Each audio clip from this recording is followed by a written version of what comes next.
You go to your accounts, new campaign.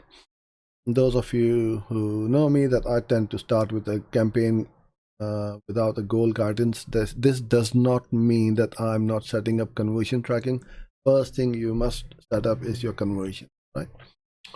But this will give us all the options available. Then we go to display. And in here, I want to select Gmail. You can put in your website address, because then Google is going to scan your website and it's going to give you some ideas as to what your website is all about and give you some relevant keywords. Put in your campaign name, location. Now this is where you might find that, oh, where is my manual CPC? Because they have changed it over here. And what you need to do is to go in here, and then through there you have got all the free smart bidding options as well as the manual CPC.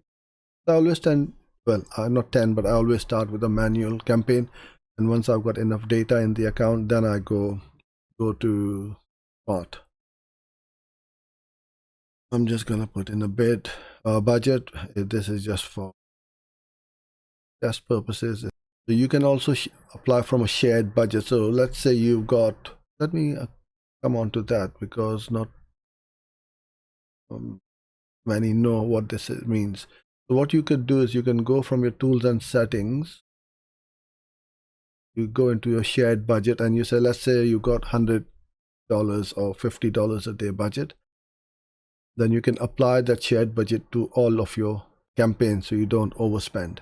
So you can be running search, display, video, Gmail, and all of them can just take the budget from the shared. The reason why I don't use a lot, except in some circumstances, is if one of the campaigns is running quite well, i.e. usually the GDN, display and Gmail will pretty much eat up all the budget, and the search campaign will not get any budget at all.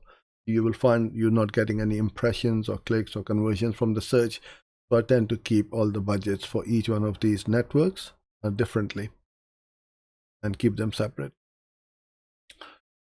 Although this is the default option, I want to run all my ads equally so that I can test and see what's happening and what's not. Because if Google is just running the best performing ads and the other one, or the non-performing ad, is not getting any impressions, then I would never know how it would perform if we were equally split testing. You run your ad schedule, which days, so you can choose whether you want to do weekdays, weekends, or any of these days, and you can then set up your time. Start or end date, I tend not to bother, because what I want to do is to just get it started, and then if I want to pause it or stop it, I can at any time. But you can select the end date. So for example, if it's for an event like a Christmas offer or a New Year's sale, then you can put up a date when your campaign is going to stop. So even if you forget to stop it, then at least you've got Google to stop it automatically. Devices, you can run on all devices, or what you can also do, in the way I do it, I expand the campaigns per device. So I will have one campaign running on mobile, computer, and tablet. So each campaign will be 3 campaigns, and then I can see the performance, and then I can also allocate the budget each of these on their own. Don't need to worry too much about this, and obviously you want to worry a lot about this one. So you've got 2 options. One is the use account level conversions, or you can choose a conversion action for this specific campaign. So if you've got a specific form which you are looking to convert someone on your landing page, then you choose that. But if you've got all the conversions set up in your account, and you can say whatever call to action they may take, I want this as a conversion, then you set up the account, use the account level. Then you set up your ad group name. I tend to use the name of the audience or the targeting, right? So in this way, I'm going to target my audience. Now, Google has recently changed the way the audiences are set up. Although you have got Google is giving me all these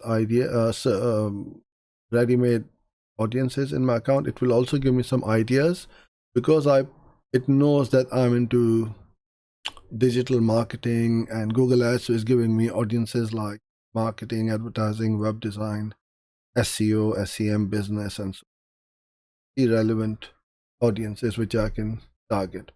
If I was to target business professionals, then I'll use that. And then what I would do is I would call this ad group business professionals. I would not put any other audience in this one. And then the next one could be corporate event planning if I'm targeting that one, or SEO and SEM services, each one.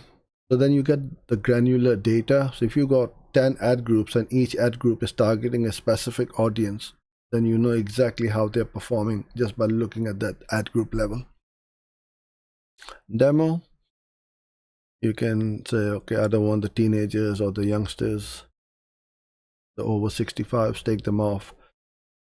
I tend to keep them all targeted because my audiences are male and female both. You don't have that option for the household income on Gmail. Keep them the automated targeting as conservative, but at the moment we're going to bid over here. If you find that you are not getting any impressions, then you need to bid up. So let's say if I start with 50p and I'm not getting any impressions, then all you do is you bid up and carry on bidding up until you start to get the impressions. And then you can adjust the bids and you will see, okay, once you've got the impressions running, even though you are bidding £1 or $1, your CPC could be 20p or 30p. Then you can adjust your bids afterwards. Then we move on to the ad creation. You can either upload or you can copy existing ads, or you can create a new one.